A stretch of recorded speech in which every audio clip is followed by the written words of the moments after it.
Hi, my name's Tom. I'm one of the founders of First In Events, and what I'm going to talk about now is how to prepare and pack your equipment, your Bergen, etc. for use whilst attending First In Events Hills events. Okay then, the Bergen itself then. Now Bergen is a military name for a rucksack, doesn't matter what you call it. This is a civilian rucksack made by Osprey. This one's 48 litres in size. I'd say that this is the absolute bare minimum size you'd need for an event to be able to fit all the gear in it. Probably more sensible going for something a little bit bigger. But anyway, so there's different types of Bergens out there, loads of different makes. Berghaus, Carrymore, you can get ex-military PLC Bergens, which are quite robust and quite cheap on eBay too. Not as comfortable as something like this, but they do the job. Right then, so looking at the outside of the Bergen then, you can see that all the straps and stuff are tidied away. That's for a good reason.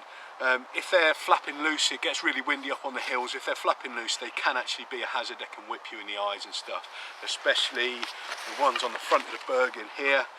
These top tension straps, these are quite long, they're about this long, and if they're left loose, they can actually, whip you around in the face. Also, you'll notice there's nothing hang off the outside of this Bergen. Okay, so I see people on the hills and it makes me cringe. I see people with all sorts of junk hanging off their Bergens. So things like teddy bears, cups, mess tins, even sleeping bags. It's ridiculous. Get everything inside your Bergen, okay, so it's protected, it's out the way, it's not going to fall off, and it's not going to catch on anything. Alright, so then going into the contents of the Bergen then.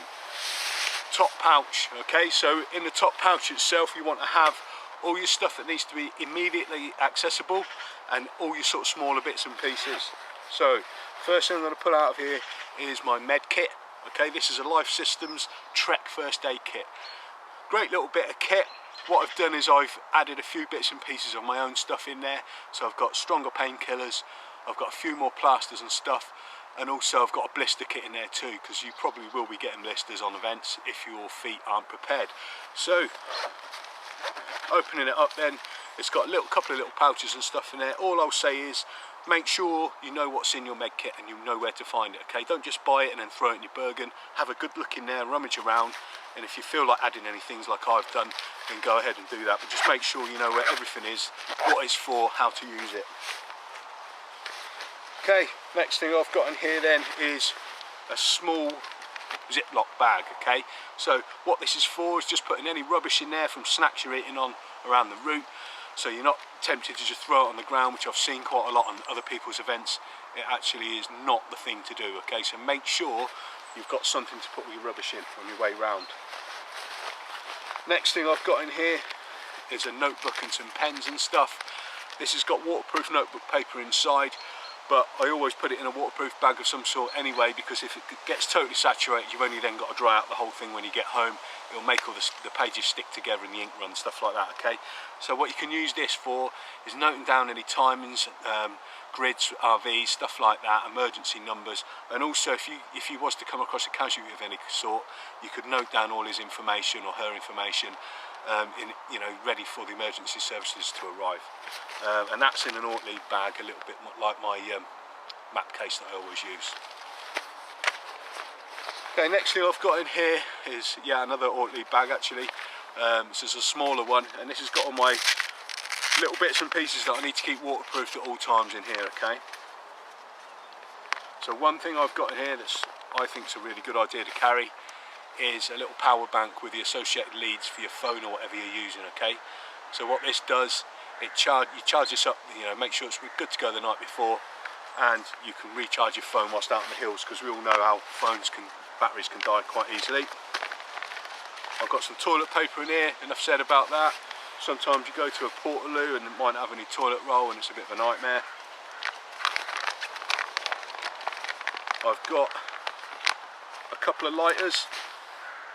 Okay, so if you do need to get a brew on or whatever, we've got a couple of lighters ready to cook with, and spare batteries. So AAA batteries for my head torch, which is the only electronic thing I carry in my kit when I'm on the hills, other than my phone.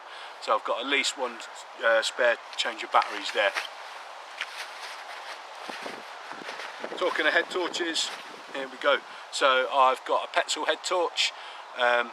one of the most important things I think to carry in your kit is a head torch. Now, you might not be planning on, you know, going into a nighttime part of your route, but it can happen, okay? You could get waylaid by any number of reasons, you could get lost or whatever. Like I say, you could come across a casualty, you need to stay with them. If you haven't got some sort of light, then you're going to have a hard time getting down off the hills, okay? So make sure you've got a head torch, a decent one with new batteries in it, and a change of spare batteries for it too. Paracord, okay, I always carry a certain amount of paracord in my kit. It's great for all sorts of uses. You know, I'm not going to go into that. Everyone knows you can use that for all sorts of stuff.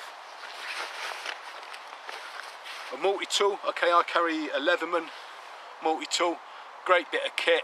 Again, hundreds and hundreds of uses for that, cutting cord and all the rest of it. You know, it's got a bottle opener on and all that. So just, you know, good idea to carry one of those. If you're going to carry any kind of knife whatsoever, carry a multi-tool.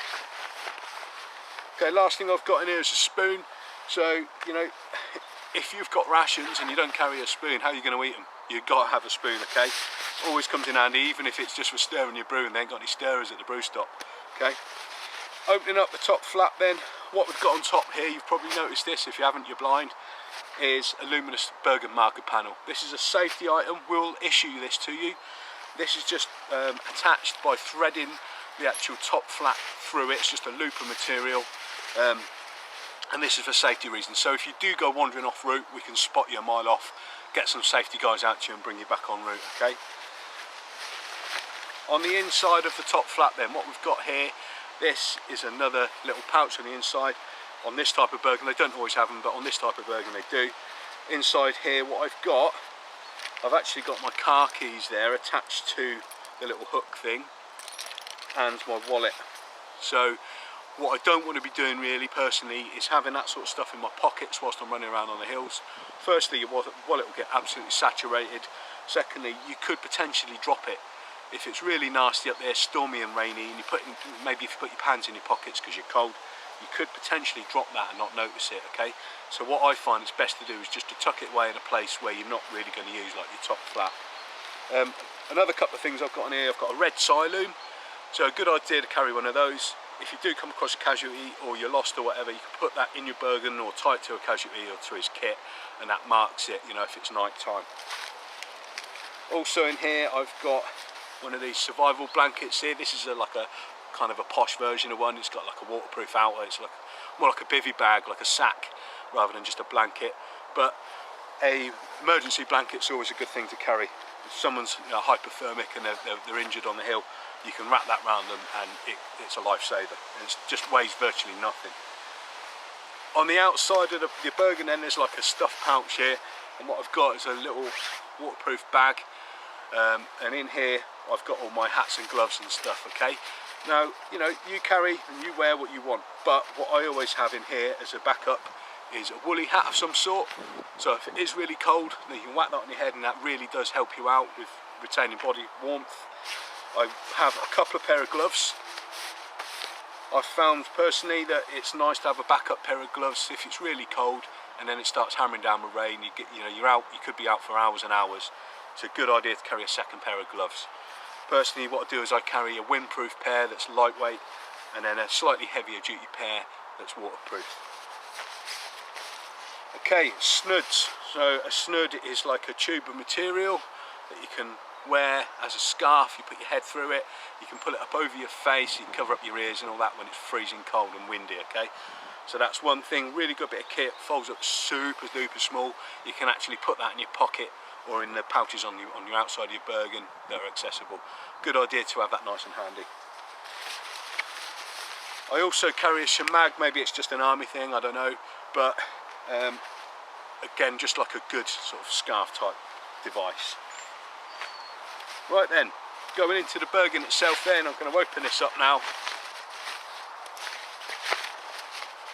And first thing we come across is this Bergen Liner. Alright, so really important, I personally think, to have a half decent Bergen Liner. You don't have to spend a fortune on them. This is an Osprey one. They're not cheap, but they're not too expensive either. But I know that this is 100% waterproof and fairly robust, so it will definitely keep my kit nice and dry. As long as I don't, you know, pierce the sides or anything, then it will keep my kit lovely and dry. And you don't want to be finishing an event thinking, oh, I'm going to get changed to my warm kit now, or even maybe putting on something when you stop halfway and find out it's absolutely, you know, soaking wet. So there's the Bergen Liner. First thing I've got here is another bag. Now the reason why I've got this bag is not for waterproofness, but just to organise my kit a little bit. And inside the top of this bag, the very first thing I'm going to come across is my waterproof jacket. So Gore-Tex jacket. There's loads of types out there, you know, go wacky, do what you want, buy what you want, but what I wouldn't get is the most cheapest version out there from Aldi that's not going to stop flipping just a couple of drops of rain. Get something that's at least going to give you a half chance of staying slightly dry, okay? But waterproof jacket, because it rains a lot in the Brecon Beacons, I want that right at the top of my Bergen. Don't have that stuffed away down the bottom. Next thing I've got is a nice thermal jacket, okay? This is a Rab one. Again, there's loads of makes out there, but what you want is have that fairly close to the top of your kit, because you may be standing around registering waiting to go. It could be freezing, so have that ready to go so you can put it, you know, when you're wearing it, just stuff it at the top of your Bergen, and vice versa at the end when you're finished. You might be quite cold, so get that thing at the top of your Bergen ready to put on. Last thing I've got in this bag then is a pair of waterproof trousers. Personally, I don't like wearing these because they make a lot of noise when you're moving around, and I find them quite annoying, and it doesn't bother me having a bit of rain in my legs. However, if it is absolutely howling, sideways rain and wind, you may want to wear these. Again, I have worn these a couple of times in those really bad conditions. Alrighty. Next thing I've got in here then is my emergency rations. Now these aren't the things that I'm going to be eating on the way around. Okay, what I've got in here is a handful of boil in the bag military rations, some military biscuits, brew kit, and some super noodles. Alright, now this is just basically in case, you know, you have a bit of a drama and you need to stop for some reason, or if you come across a casualty and maybe you need to get a brew on for them. And the other thing this does is helps add your weight to your Bergen, because you need to have 35 pounds in your Bergen for these events. In conjunction with that then, I've got a jet boil, and another, because there's gas in that container, but another container, a larger container of gas. And then moving through, what I've got in here, this is my spare clothes, okay, so spare dry clothes. What I've got in here is a fleece, a t-shirt, 2 pairs of socks, a pair of trousers, and I've also got one of those small pack towels. The reason why I've got a pack towel is just to dry my feet off if I have wet feet at the end, and before I change my socks, okay, so that's all in there. Next thing I've got then is a basher. So for anyone not in the know, a basher is a military term for like a tarpaulin shelter sheet. Alright, so this is a fairly small, lightweight shelter. Should you, for any reason have a drama, if you go over on your ankle and you can't go any further, you could actually put a little shelter up and then put your silo on the outside, call for help, blow your whistle, get on your phone, whatever you need to do. But anyway, this is like a little emergency shelter. You're not planning on using it, but it's there just in case. Attached to this I've got bungees and also some pegs so I can actually put it up, and obviously I've got the paracord that I can help to put this up too. Okay, last thing in the main compartment then, this here is a bivvy bag with a sleeping bag inside it. Now I haven't got these separately packed in their little compression sacks, because the reason why I do that is so that I can pull this out and it's immediately ready for use. So if you come across a casualty that's maybe hypothermic, you can get them straight in this with no faffing around. You could do it in the middle of the night with your eyes closed. Also, what I find is if you put this stuff, your sleeping bag, into a big compression sack, and it ends up being like a big ball, and it can go against your back. If you put your sleeping bag in like this, it sort of moulds into the Bergen and fits quite nicely into the Bergen without sort of going against your back. On the outside pouches of the Bergen then, what I've got is a water bottle here and one of these nice thermal mugs. Now I'd suggest, out of most of the things I've covered here, this is a great bit of kit to have, one of the best things to have. They're not that expensive, like 7 or 8 quid or something. They basically just screw off, you put your brew in, and that'll keep your brew good to go for hours and hours and hours. So you could get a brew ready to go before you set off. 4 hours later, you're a bit cream crackered, you get your brew out and it's still good to go. And there's nothing like morale, having a hot brew, it's amazing. So a great bit of kit. Talking of water and stuff, so on the front here then, what I've got is my Camelback tube, my drinking tube. I've got that stowed away nicely in the bungees on the Bergen. If your Bergen or rucksack doesn't have anything like that, you can just make something up, can't you? Just, you know, improvise something. And what I've got in here is the actual bladder there. So that's a 3 litre bladder, and that's what I suggest is your minimum, 3 litres of water when you're attending these events. Even when it's cold, even snowing, raining, you may not feel like you need to take the water on, but you will be needing to because you're exerting your body, all right? I've got the water bottle as well. The reason being is sometimes people can have dramas with their water bladder, their Camelback. They can blow out. So just as a bit of a backup, I personally always carry a bit more water in a water bottle. And the last thing that I've got, so in this Bergen, it's got on the waist strap, it's got these little pouches that are super handy for carrying things like your little snack bars and stuff, okay? So things like Mars bars, your energy bars, your energy gels, whatever you want to carry, have them in there ready to hand, so that when you're on your way round, you don't want to be taking your Bergen off just to grab a quick snack. Have them to hand. If you haven't got those pockets on your Bergen, maybe put them in your pockets of your jacket or whatever, but have something ready to top up your energy levels as you move. Okay then, and so that's me covered all the kit and equipment that you'll be carrying in your Bergen, how to prepare it, how to pack it. Hope that's been informative, hope that's been of use to those people that's going to turn up on events, and we look forward to seeing you soon. And remember, keep low, move fast.